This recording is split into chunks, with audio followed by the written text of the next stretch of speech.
This show is sponsored by myoliveleaf.biz, myoliveleaf.biz. Due to some violent content, parental discretion is advised. I mean, we're getting pushed to the corner to a backwater everywhere we turn. And we got this silly excuse, it's white supremacy. Hell no. Go to kindergarten through 12th grade, get your act together and get something out of it. Pay attention. And don't even listen to your heathen little mama running around the house half the time who's too busy trying to go put on something tight so she can get laid again instead of going to a gym. Pay attention to your homework, children, if you're listening to this. If you want to be a conscientious parent, make damn sure that child does something. Put yourself to work. You birth these children, now work with them. Sit down at the kitchen table and do their homework. Learn too. Get your act together. Teach them a work ethic. To do the work, to stay to it, to finish it up, to do the dishes, do the chores, take the trash out, to learn responsibility. Quit trying to pacify them with video games instead of teaching them. See, in other words, it should be Sunday morning. Somebody preacher need to be saying something like this instead of you believe in Jesus crap. Tell them about sin. Yeah, you going to hell unless you straighten up and do something right. Instead of that, some folks ain't to get to heaven by doing good deeds, but you can't get to heaven to just do good. You got to believe in these guys. Believe in the Lord, and it don't make no difference what you do. You can be a pimp. You can be a thief. You can be a murderer. You can be a drug dealer, but you going to heaven if you just believe. Pimp fool trying to get your money in the collection plate. See, we need to straighten up and get our acts together and stop being so damn ignorant. To acquire some information, to get some sophistication. Somebody wanted to talk about how you use them big words. Well, you could learn them. Everybody in the whole damn world knows English. And you sit up here and you live here where it is the official language and you don't know it, that's some sorry mess on your part. Radio, DJ. One nation, one station. All right, guys, right now you're listening to the voice of Valerie Denise Jones. I hope you're having a great day. Big shout out to those of you who subscribe to me on Instagram at Valerie Denise Jones and also MS Valerie Denise Jones. I appreciate your love, your likes, your subs, and your comments. Thank you so much also for requesting that we talk about certain things on Friday. So thank you. Keep those comments coming via my DM. I will try to answer as many of you as my schedule deems possible. All right. So another shout out. I wanted to send a shout out because it's very, very rare that I get any financial support from anyone. So I wanted to send a shout out to Healthy Loves Healthy. Healthy Loves Healthy sent me a Cash App, and I wanted to thank her so much from the bottom of my heart before I get started, because she didn't have to do that. So thank you, Healthy Love Healthy. I appreciate you. And hopefully you hear the sincerity in my voice. All right, guys, right now I'm getting ready to patch you into a previously recorded broadcast featuring Dr. Andy Short, Attorney Darryl Washington, Judge Brown, our callers. Shout out to Brother Bernard, Maurice, the pastor, Philo.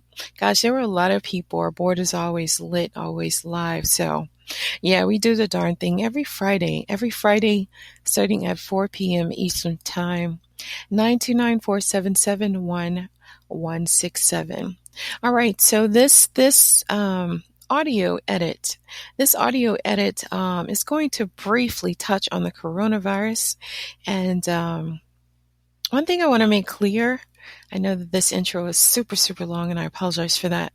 But one thing that I definitely want to make clear is that what Judge Brown is saying is not that you should not take the coronavirus lightly. We're definitely not saying underestimate its powers.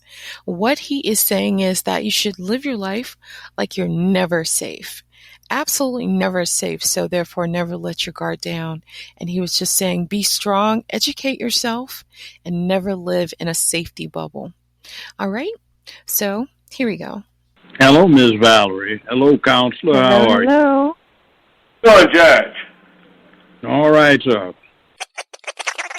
The deal with Harvey Weinstein is everybody in the media is getting on it because too many in the media screwed their way to their positions or did the homosexual version of that to get where they are, and they're short on talent. It shows so readily. And they've got a little pet peeve about it. So, I mean, they've had laws against this for years, and people have gotten caught up in it, but we've got this whole thing where we don't pay attention unless there are celebrities involved, and that's a bad thing because the celebrity situation is not the ordinary situation. We've got a coronavirus situation developing too, and it's not so much as they're hyping it as it just displays the public's general ignorance. 50 years ago, 60 years ago, I don't think this would have caused the reaction it's causing because people were more used to the idea that there is an adversarial world out there with a lot of threats that can take you out, and today too many people feel they are entitled to being safe. So you can't be alive and breathing on the planet Earth and be safe because Mother Nature's got a lot of nasty stuff in store for you. There are all kinds of conspiracy theories going on, and people that just been exposed to biology and science in the 4th, 5th, and 6th grade, most of what they're putting out there would no longer be put out there because the questions they have would have been answered. So we've dummied down the education. We've gotten stuck on stupid, and we don't deal with the relevant things that we have to deal with. I've been saying for months now that one of our big problems in this whole country is that after a 50-year-long concerted campaign, this LGBTQ, et cetera, Skittles thing has taken over the function of politics that gets to say what's going on. They have occupied high offices and they control the media. And too much of what happens at the top is smokescreen confusion thrown out so they can quietly destroy masculinity in the families. These people don't like the family. Hey, I wanted to make sure I touched back because I know you said you only got a few more minutes. Is there anything that you like quiet. to touch on? Counselor, you got the floor. No, Judge, it is always a pleasure. It's always a pleasure to be on the line with you. As Valerie and I discussed before you got on, we have to continue to fight.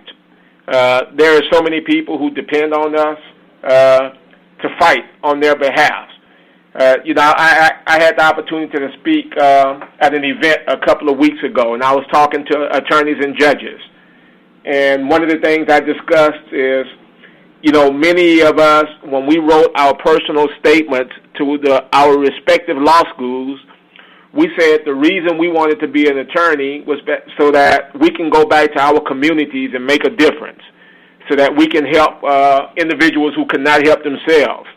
And unfortunately, so many people get a taste of these big paychecks that they forgot that personal promise or a personal pledge that they made in order to get into law school. So the challenge I always make to everyone is we all have our part in this fight, and we have to do whatever we can to make a difference in this society. The things that you talk about, the changes that need to be made, we need to do them. And if we don't make these changes, these things are going to continue to happen. I just think this is just a huge wake-up call for us to see that you can't put all your confidence and trust in certain politicians and certain individuals. You have to go out and make things happen for yourself. I don't know all the facts of the Andrew Gillum incident in Florida, but I can tell you it's shocking to a lot of people, I guess, because they put so much of trust and faith in one man. But, I've always believed that you have the work that needs to be done. Sometimes you have to just roll up your sleeves and just get it done yourself. So, as always, Judge, I enjoy my time talking to you. I look forward to you and I getting together in person and being able to, Valerie, we be able to spend an hour or two on the radio show just really talking about some relevant issues. Thank you, Counselor. I'm Appreciate proud that. of what work you're doing, and that's right. There's this thing about giving back. We've got a black county mayor just got elected, and he claims he's on a fast track to be the next black president. He's bisexual. His wife is too. They swing with the white folk, and both of them have been law professors for more than a decade, and these SOBs have not done one damn pro bono case in that entire time. You know, law professors got lots of spare time. Right. A full paycheck, and they can't give back. That's a disgrace. He won't even come to black functions. He assumes they got the vote, but he has our vote. But the problem is, see, only 28% of the white folk, well, excuse me, of those who can vote for him in the county, only 28% of the registered voters are white. He won't even pay attention to the majority black constituents. I mean, as I said, Valerie, it's really hard to say who supports what, because over the years politicians have made promises and have said things that they have not kept to heart. So it just is very tough on to say which candidate to support. However, we have a president who is appointing federal judges to the bench that does not have the community's best interest, does not have civil rights' best interest. So it is my opinion that whoever the Democrat candidate is, whoever is gone against Donald Trump would give us a better opportunity to have individuals appointed to the bench who would not be as bad as what we're currently dealing with right now. So it's important if people don't like what they see happening right now, that they allow their voices to be heard. I mean, I'm looking at this press conference that's going on right now with the president, and it's almost insulting to watch or listen to the things that he's saying right now about the coronavirus. So there definitely needs to be some changes. I'm not offended by his remarks about the coronavirus. This time, by the end of March 2019, there were 130-some thousand deaths due to the flu worldwide, and that's something you can get vaccinated by. We've got maybe 6,400 worldwide deaths due to coronavirus, and 6,400 is nowhere close to 130-some thousand. And one we don't have an inoculation for, and the other one we do, and people won't take advantage of it. The death toll worldwide for flu in 2019 was 640,000. That is going to be much, much greater than the death toll from coronavirus. Coronavirus is just unsettling because it's not what people have come to expect in this period of safety bubble. If you're 45 and under, you don't know about it, but if you're 50 and above, you do know about the fact that it wasn't there at one time. In 1918, America had 63 million people, and we had 18 million people die from the so-called Spanish flu, which actually originated in the United States. And they're expecting imminently a mutation of that to revive itself.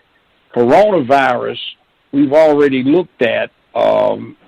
Its initial form that we became aware of was known as SARS, S-A-R-S. That's an acronym in capital letters, and that was 2002, and then somewhere around 2008, 2009, it broke out in a mutated form known as MERS, M-E-R-S, capital letters, in certain limited parts of the world, and this is also a coronavirus. It's known as COVID-19. The original origin was in crows, hence the COVID moniker. That's COVID is a crow or a magpie. So we won't get vaccinated or inoculated for flu because so many people said it makes me sick. Well, yeah, you got slightly ill. But they've had some bad flu outbreaks in the last 15 years, and a lot of people paid very little attention to it. So if you're talking about relativity in terms of actual deaths, it's like me being on a criminal bench handling homicide cases or specializing in the trial of first-degree murder cases as a lawyer. Well, most of all of the homicides I dealt with in either role were from somebody getting beat with a claw hammer or baseball bat or a knife, and nobody talks about that. And the overwhelming minority of the cases involve somebody getting shot, but everybody on that side is all in heebie-jeebies about guns. So it's a matter of relativity. If you're really interested in the death toll, you do something about tightening up driver's license issuance so that people actually were physically more capable of operating a motor vehicle. If you were really concerned about somebody dying or just some novel way by gunfire rather than getting all up in arms about it. The same thing if you're worried about death toll, 640,000 worldwide is a hell of a lot more than what it's projected to be for the COVID-19 strain of the coronavirus.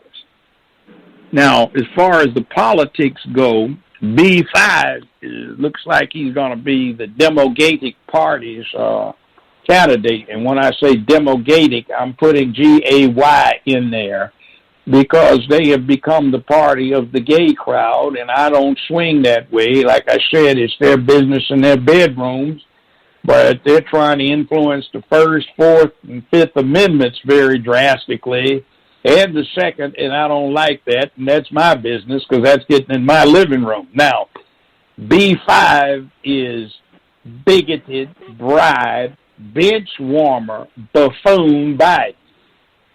And that is about one of the sorriest, most racist clowns that's been out there that black folk on the plantation have been supporting. Now, I recall, because at the time, I had just left being the public defender for Memphis and gone into private practice when Biden was giving glory to George Wallace, John Stennis, Faubus, and every one of those racist bigots that was trying to make life miserable for black folk. And he was coming out against the integration of schools at the time. And he was talking about they were his mentors. So I haven't forgotten that bigoted clown. And for black folk to sit there and act like they love that fool that hasn't come up with an original idea in his whole damn life, it just bothers me. Now, Trump, on the other hand, you have to deal with Trump. He's not likable in terms of what the press portrays him saying. But so what? We all say that. You hear worse than that in a beauty salon or in a barber shop or in a locker room. And that's reality. But you also don't hear about the fact that when Jesse Jackson ran for president, Trump basically raised all his money and gave him free office space, both runs. You don't hear about the fact that he basically was the man with the bankroll behind Bill Clinton and a whole lot of other people on the Democratic Party side. But what you got was the man with the bankroll, instead of being the puppet master, is sitting on the throne instead of pulling the puppet strings on the person we thought was holding the throne. And he says stuff, and I appreciate it because it is putting this corrupt media in its proper place. It is supposed to be a reporting entity, not the entity that calls the shots. It is supposed to report reality, not try and create reality. That's that yellow journalism that started off with Hearst 100-some years ago, got us into the Spanish-American War when he told that big lie about the Cubans blowing up the battleship Maine, when all it was faulty coal self-ignited and set off the magazines that by design defect were right next to the coal bunkers. So, I mean, it's nothing new, but, I mean, it's something to try and haul the rain in, and we are not doing that. Trump is not our problem. It's this sorry situation where we do not have a rigorous education these days. The counselor, I'll exclude you because you do put your foot on top of some carcasses that need to be stepped on. But we've got too many damn coward lawyers who are into the profession as a business rather than as a profession, just trying to make money instead of giving back and keeping the system honest with itself.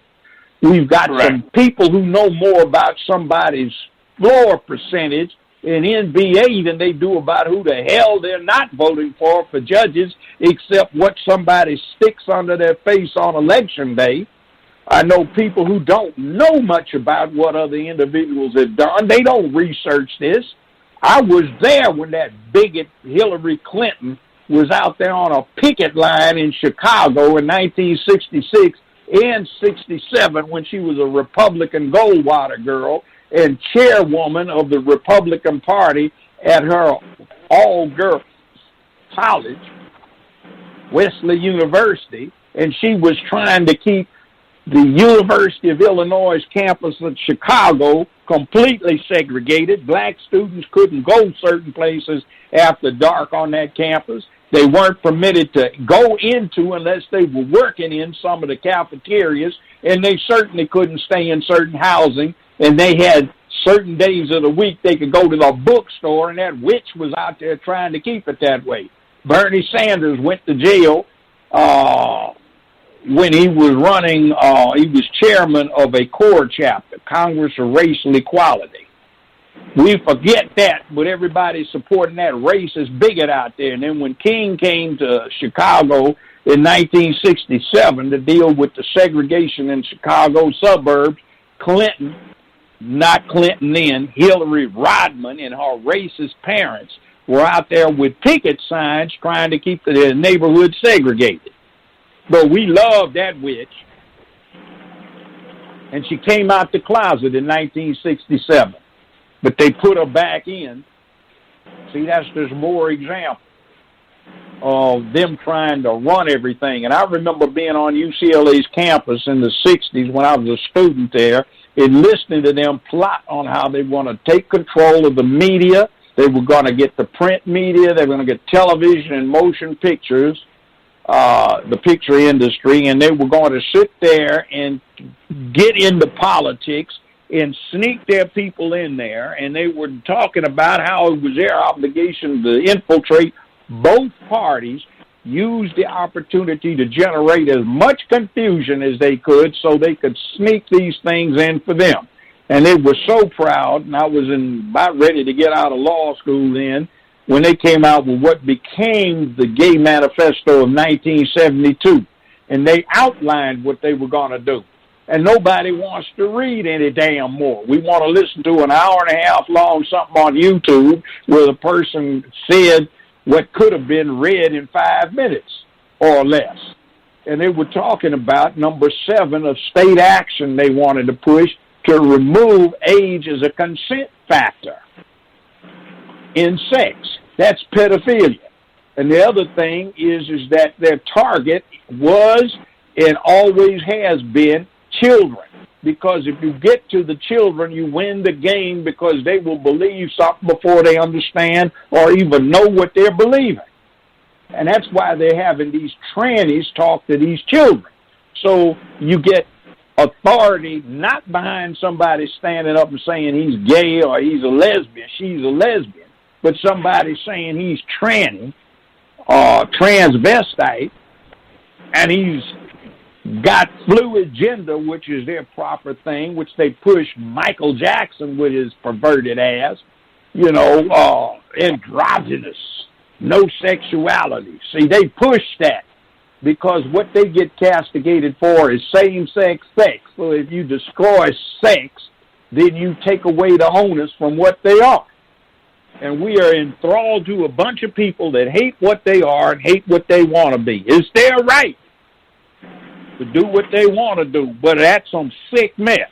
All right, guys, I am going to stop it right there because we started to delve further down the political rabbit hole as opposed to talking about coronavirus, but there were a few callers who touched on coronavirus, so I am going to share Judge Joe Brown's answer and also to address the fact that several people are under the assumption that African Americans are immune to the coronavirus due to our melanin. So yeah, I'm going to play what Judge Joe Brown had to say regarding that as well.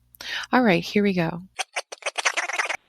Well, like I was just referring to, Brother Maurice, this is like the old-time thing.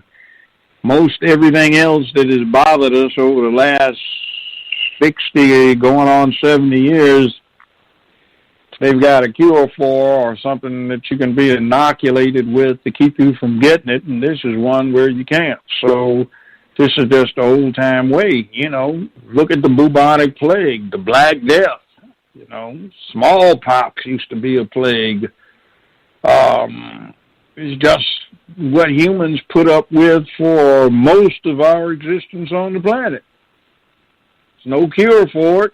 You can treat it to bring the symptoms down so they aren't quite as bad if you catch it in time, but it is what it is. Welcome to the real world. Thank you to all the callers. I appreciate you guys so much. Judge, before we wrap this segment, I want to ask you, do you think that social media plays an intricate part in all of this, being that we're being exposed to so much information at such a rapid rate? Maybe that could lend itself to our fear status? No, what I've been railing against for so long. When you emasculate the country, you downgrade the importance of courage and bravery. You have to be brave. And, what is done right now, I don't think is a bad thing. If you look at pictures of China and Japan and other places in the world, you see people wearing masks all the time because they think they're infectious and they feel that they should protect their fellow citizens. You never see that in America.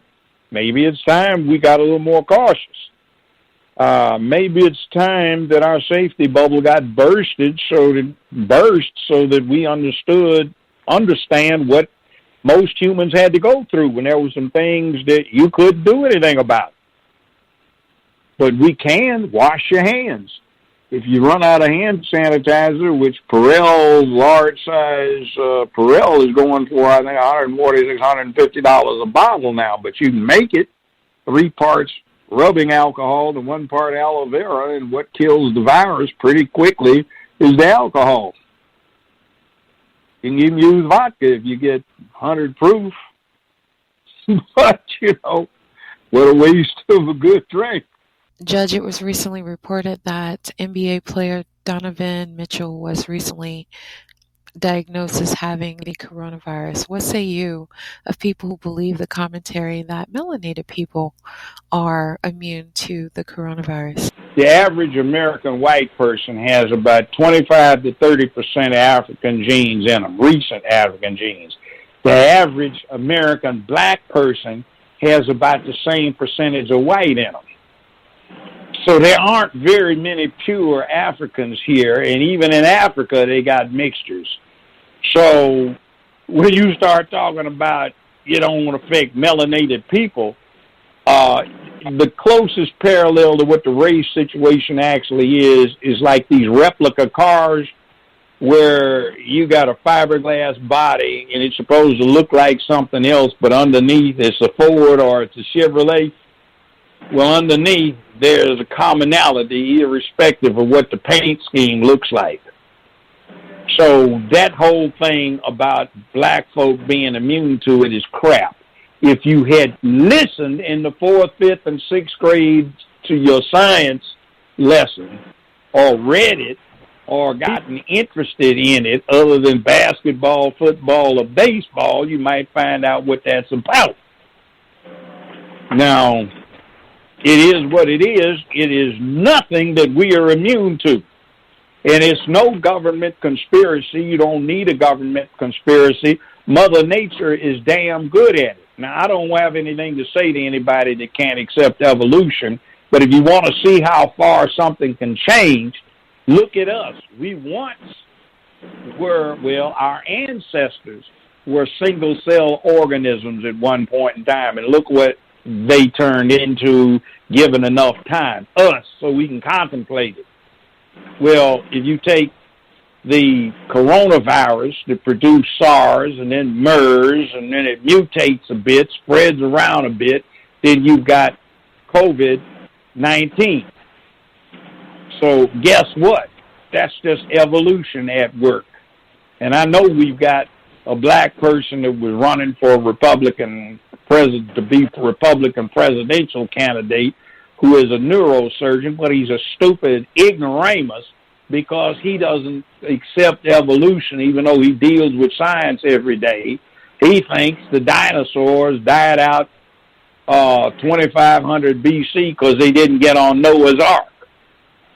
So, I mean, stupid is stupid, and you can believe in a flat world, but, I mean, we have to get ahead. If we want to do something about our situation, we have to get into science, technology, engineering, and math, because those are the only fields that will come up with something new that we can get into that's not already glutted by deep pockets. Officially declaring a national emergency. Friday, reassured by the president's message, markets skyrocketed. I'm scared for my girls. As the virus continues to spread, so does fear. Only West Virginia has yet to report a confirmed case. Late Friday night, the Pentagon halting all official domestic travel for service members, DoD civilians and their families, effective March 16th through May 11th. In some states, the National Guard now helping with basic necessities. They told us that they needed help, and that's what we're here to do. Across the country, schools suspended, 13 statewide closures. This school was one of the first to close after 4 students showed symptoms. In LA, the second largest school district, hundreds of thousands of kids now staying home. We will look back in this period, and this will be the make or break days. In Louisiana, the presidential primary rescheduled for June 20th. In Boston, church services canceled. The iconic marathon delayed. This planet is going to Purell in a handbasket, and production stopped on favorite shows: Jimmy Kimmel Live, General Hospital, and Ellen. More sporting events canceled, the Masters and NASCAR races. And all embarking U.S. cruises stopped, a request from the president himself to keep the deadly pandemic from spiraling. 2 major retailers also closing their doors: tech giant Apple and outdoor gear label Patagonia. More than 2,200 cases and at least 50 dead. No healthcare system can take care of an uncontrolled pandemic. America, known for the drive-thru, usually restaurants and car washes, now coronavirus testing. It's also smarter and safer because you're not exposing people to a person who may be positive. Meanwhile, at this site in Colorado, fear of the unknown. There are likely thousands of cases in Colorado that have not yet been tested or whose tests are pending. Seattle's now a ghost town, not a soul on the street. Sharp contrast to supermarkets across the country. Another symptom that life as we know it has changed. The question now, for how long? Health officials say this is going to get worse before it gets better. Peter, Kristen. All right, Aaron McLaughlin, thank you very much. Appreciate that. And as we mentioned, the House did pass an emergency relief bill overnight. And now it is up to the Senate. President Trump has said he'll sign it hours after he declared that national emergency. NBC's Hans Nichols is at the White House with that part of our coverage. Hans, good morning to you.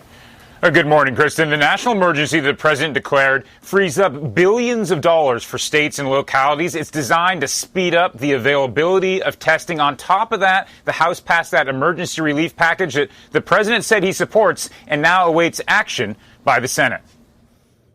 Overnight, the House passing an emergency relief package for those financially hit by the coronavirus, including unemployment and paid leave benefits and free coronavirus testing.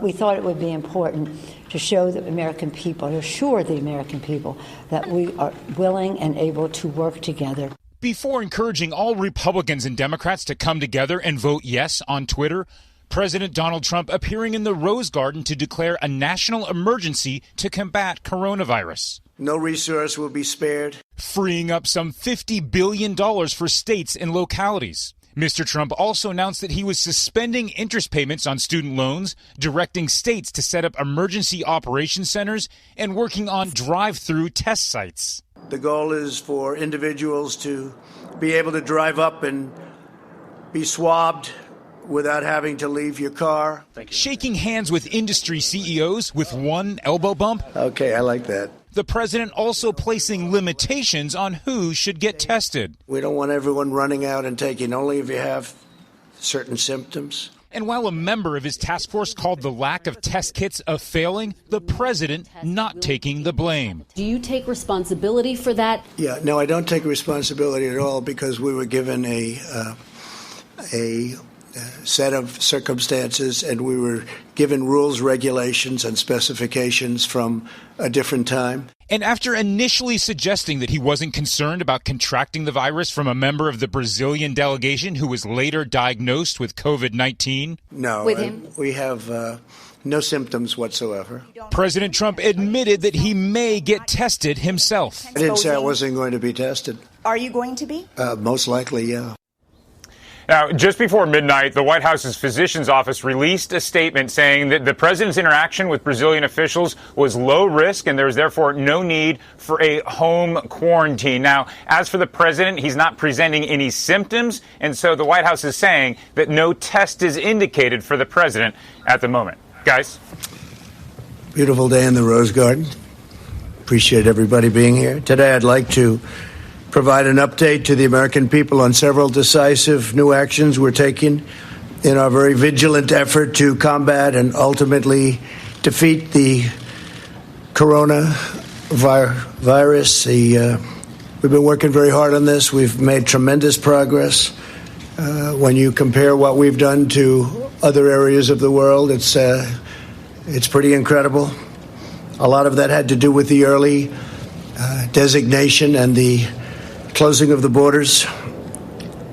And as you know, Europe was just designated as the hotspot right now, and we closed that border a while ago. So that was lucky or through talent or through luck, call it whatever you want.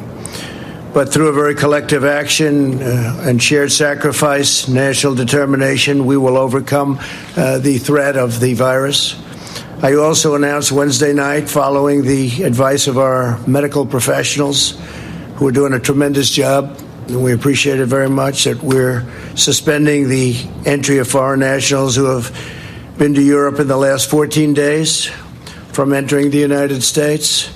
Citizens, permanent residents, and our families, any of the families returning from Europe will be subject to extra screening as well as self-isolation for a period of 14 days. As the World Health Organization confirmed today, many of the things that what we said were 100% correct, including our designation before them of Europe. Like our earlier very aggressive actions with China, this measure will save countless lives. I appreciate a number of the folks behind me, number of the people behind me said that that saved a lot of lives, that early designation. But it is only the beginning of what we're really doing, and now we're in a different phase. We had some very old and obsolete rules that we had to live with. It worked under certain circumstances, but not under mass circumstances. They were there for a long time. They were in place for a long time, and we're breaking them down now. And they're very usable for certain instances, but not for this. To unleash the full power of the federal government in this effort today, I am officially declaring a national emergency. Two very big words. The action I am taking will open up access to up to $50 billion of very important and a large amount of money for states and territories and localities in our shared fight against this disease. In furtherance of the order, I'm urging every state to set up emergency operation centers effective immediately. You're going to be hearing from some of the largest companies and greatest retailers and medical companies in the world. They're standing right behind me and inside of me. I'm also asking every hospital in this country to activate its emergency preparedness plan so that they can meet the needs of Americans everywhere. The hospitals are very engaged. New York and various other places are also very engaged. I just spoke with Governor Cuomo. We had a very good conversation, and we're working very strongly with many states, including New York. The emergency orders I'm issuing today will also confer broad new authority to the Secretary of Health and Human Services. The Secretary of HHS will be able to immediately waive provisions of applicable laws and regulations to give doctors, all hospitals, and healthcare providers maximum flexibility to respond to the virus and care for patients. This includes the following critical authorities: the ability to waive laws to enable telehealth, a fairly new and incredible thing that's happened in the not so distant past. I tell you, what they've done with telehealth is incredible. It gives remote doctors visits and hospital check-ins, the power to waive certain federal license requirements so that doctors from other states can provide services in states with the greatest need. Number two, the ability to waive requirements that critical access hospitals limit the number of beds to 25 and the length of stay to 96 hours. The ability to waive the requirements of a 3-day hospital stay prior to admission to a nursing home, big thing. The authority to waive the rules to hinder hospitals' ability to bring additional physicians on board or obtain needed office space. They can do as they want. They can do what they have to do. They know what they have to do. Now they don't have any problem getting it done. The authority to waive rules that severely restrict where hospitals can care for patients within the hospital itself, ensuring that the emergency capacity can be quickly established. We'll remove or eliminate every obstacle necessary to deliver our people the care that they need and that they're entitled to. No resource will be spared, nothing whatsoever. 10 days ago, I brought together the CEOs of commercial labs at the White House and directed them to immediately begin working on a solution to dramatically increase the availability of tests. Other countries have called us and worked with us, and they're doing similar things or will be doing similar things. As a result of that action today, we're announcing a new partnership with private sector to vastly increase and accelerate our capacity to test for the coronavirus. We want to make sure that those who need a test can get a test very safely, quickly, and conveniently. But we don't want people to take a test if we feel that they shouldn't be doing it. And we don't want everyone running out and taking, only if you have certain symptoms. Using federal emergency authorities, the FDA approved a new test for the virus. We did this within hours after receiving the application from Roche, a process that would normally take weeks. We therefore expect up to 500,000 additional tests will be available early next week. We'll be announcing locations probably on Sunday night. I want to thank Roche, great company, for their incredible work. I'd also like to thank Thermo Fisher. The FDA's goal is to hopefully authorize the application within 24 hours. It'll go very quickly. It's going very quickly, which will bring additionally 1.4 million tests on board next week and 5 million within a month. I doubt we'll need anywhere near that. At the same time, we've been in discussions with pharmacies and retailers to make drive-through tests available in the critical locations identified by public health professionals. The goal is for individuals to be able to drive up and be swabbed without having to leave your car.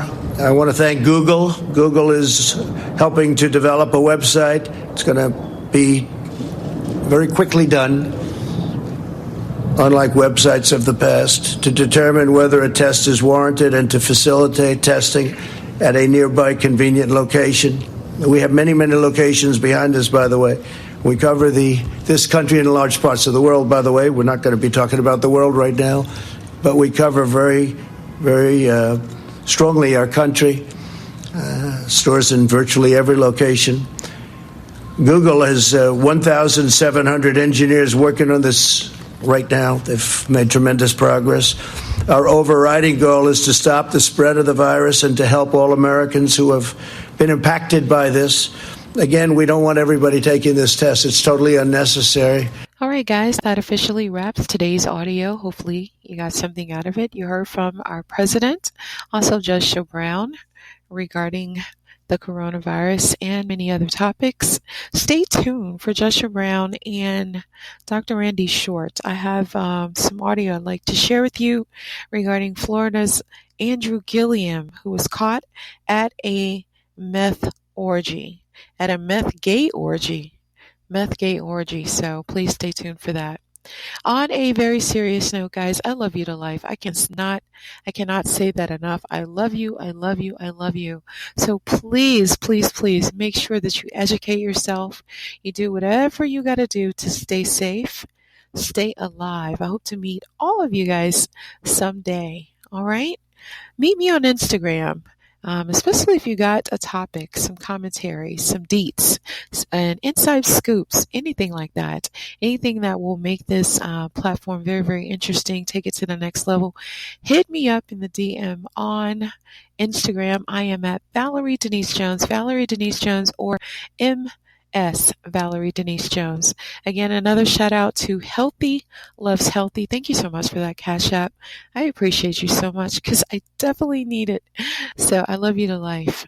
Guys, that is it. I am out of here. Until we talk again, I will see you down in the comment section. Like, share, subscribe. Listen to this video over and over so that you can get everything that you need out of it. And yeah, that's it. Have better than a great day. I love you to life. Bye. Today's show is sponsored by My Olive Leaf. Please visit myoliveleaf.biz to shop for olive leaf extracts which will assist your efforts to transform your life, detox your body, increase your energy, get restful sleep, and rid your body of antiviral, antibacterial, and antifungal properties. Do not delay. Contact the MOL reps today. Please visit myoliveleaf.biz for their full line of olive leaf extracts and moringa products. Oh yeah. For those of you who would like a personal consultation, please call the MOL reps at 612-567-3263. Also visit their website and social media pages for the latest on sales, new releases and more. Have a great day. See you in the comments section.